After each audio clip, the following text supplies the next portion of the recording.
guys, what's up? Today on Star Crew, we're going to be learning how to solve the last layer of the Rubik's Cube. If you haven't checked out part 1 of this tutorial, the link will be in the description. This is the part 2. So, if you've stuck by and watched the part 1, you'll notice that we've solved the first 2 layers. On all of my cubes here, I've solved the first 2 layers. After you solve the first 2 layers, the purpose and what you want to do is you want to create a cross, like we did here. Remember how we created a cross at the bottom first? We want to create a cross on all of these. So, there are different algorithms based on the case you get on the last layer. For example, assuming that you get something like this, which is like a L, don't mind this square. If you get an L, you need to do this algorithm. And by the way, it's similar algorithms for all of these. So you want to do this.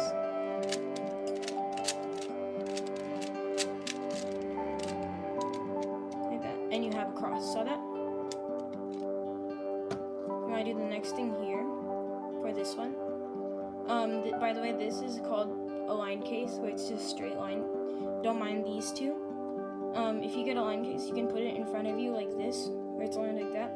Or you can keep it like this, where it's like that. But I prefer to keep it like this.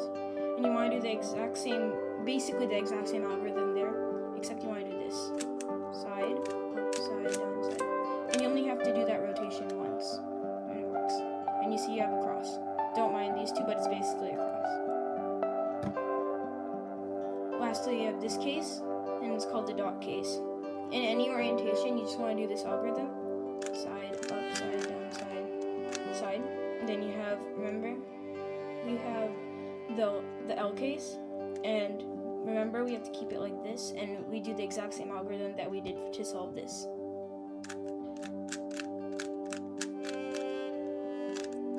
And perfect, we solved this part of it.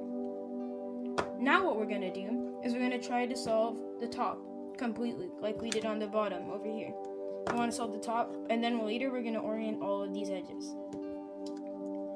So now, what we're first going to do, there are multiple cases for this. I'm just going to go over some basic ones that you could get, but we're not going to go over all of them. So if you can go to YouTube and see other Rubik's Cubers go through all the cases.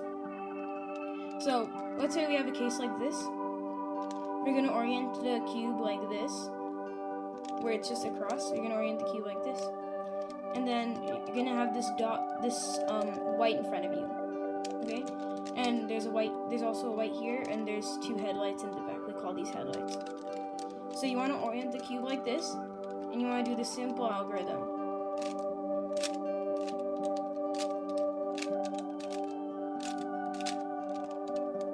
Then, once you do that, you want to go here. And you want to make sure you have like a fish. If you kind of see it, looks like a fish, right? You want to orient it so the fish of the head is facing towards you, and you have this unoriented piece here. And then you want to do the exact same algorithm.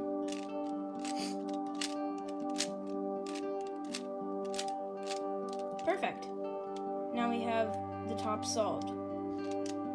Now let's look into our second case, where it looks like that.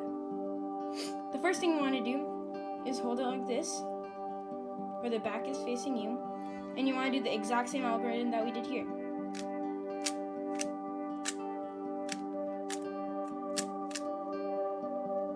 Then you get this, which is like a double fish, and you can see how this piece is not correct, and this piece is not correct. So you can do the exact same algorithm that we did from either side. You can do it here, or you can do it here. But I'm just going to do it here. So let's do it. Side. Perfect. We have something like this. Then we have this. And remember, we want this piece to face us. Then we're going to do the exact same algorithm again.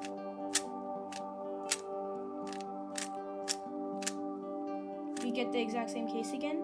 We're going to keep playing with it. You're going to keep doing that exact same algorithm, and it'll eventually work. See? Like that, for example. And this is for example, let's say there's no piece facing you when it's like this. Usually there'll be a piece facing you on the other side, like this. So the fish's head will be facing this way, and this piece will be pointing towards you, unlike where it's pointing towards you here. So we're going to do the exact same algorithm that we did, except on this side. So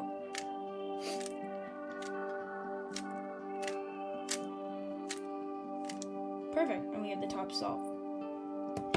Then we're going to go through another case.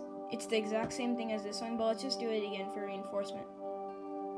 Let's try it from another. You can, by the way, you can be creative and go do the algorithm from any angle.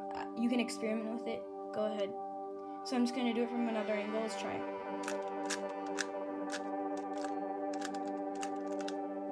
Perfect.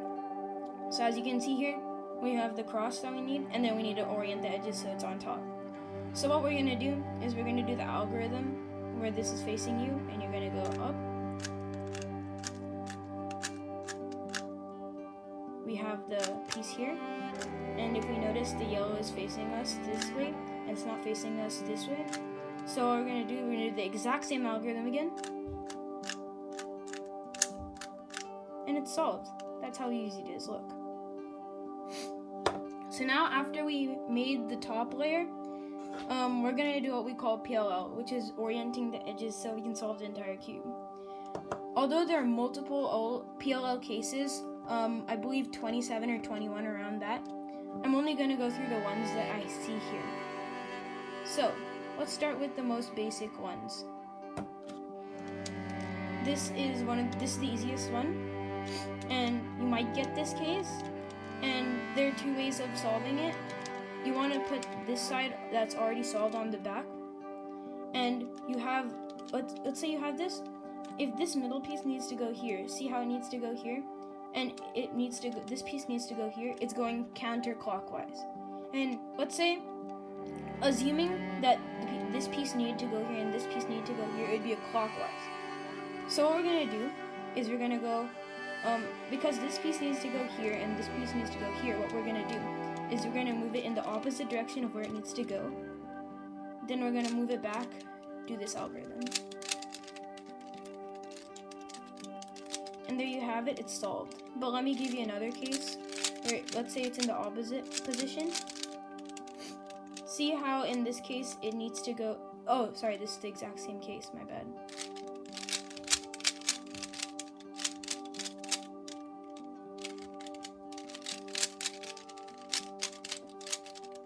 In this case, see how it needs to go this way again? The last case was counterclockwise, so you would move it the other direction. So you would move it the opposite direction of where it needs to go, because this, see how this one needs to go here? That's why I would move it this way. But assuming if this piece needed to go this way and this piece needed to go this way, then I would move it in the opposite direction of where it needed to go. So let's just try it. This piece needs to go here, and this piece needs to go here.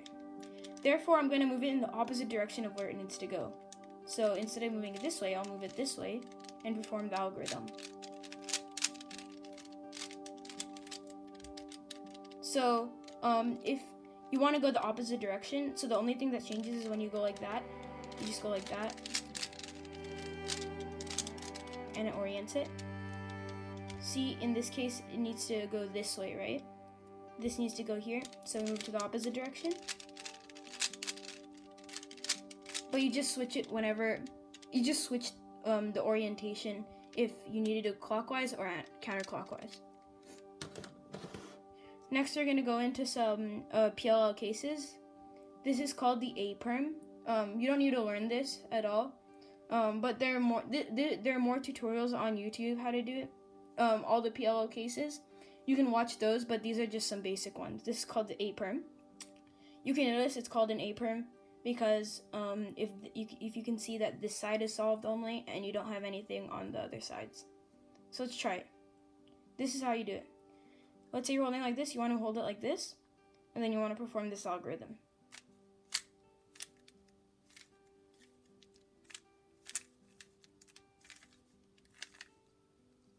And then you have this side solved, and then you're gonna do what we call we're gonna do an R perm, I believe that's what it's called, or a J perm. And believe me, you guys don't have to learn this. You can look at other tutorials on the web on how to do PLL cases, because there are far too many to explain right now. So let's just do this one. By the way, if you get this case, you'll see that this part is solved, and this square isn't, and the back is over here, and you want to do this algorithm.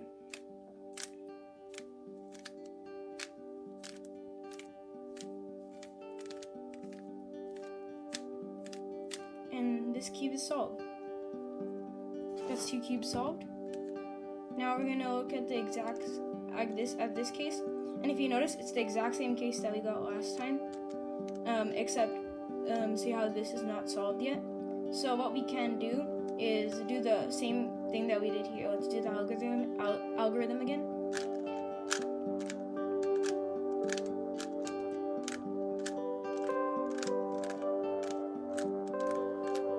Then we get here, and remember the counterclockwise, clockwise thing I talked about? This piece needs to go here, and this piece needs to go here. Since this piece needs to go here, therefore I'm going to move it in the opposite direction of where it needs to go. Move it to the side where it needs to go. Pull down on both sides, circle, up, side, down. So there you have it, guys. We solved all 3 of these cubes with all possibilities.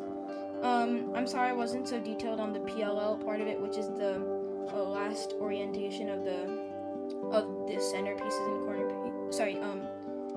the corner pieces. So you guys can watch those tutorials on YouTube if you want.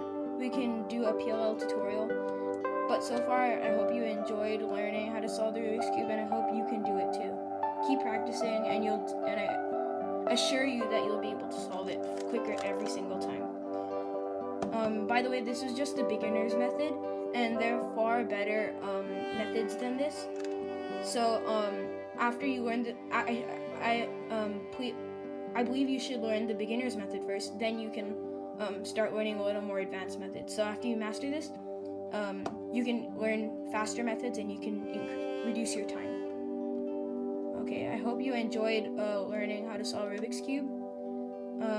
Thank you.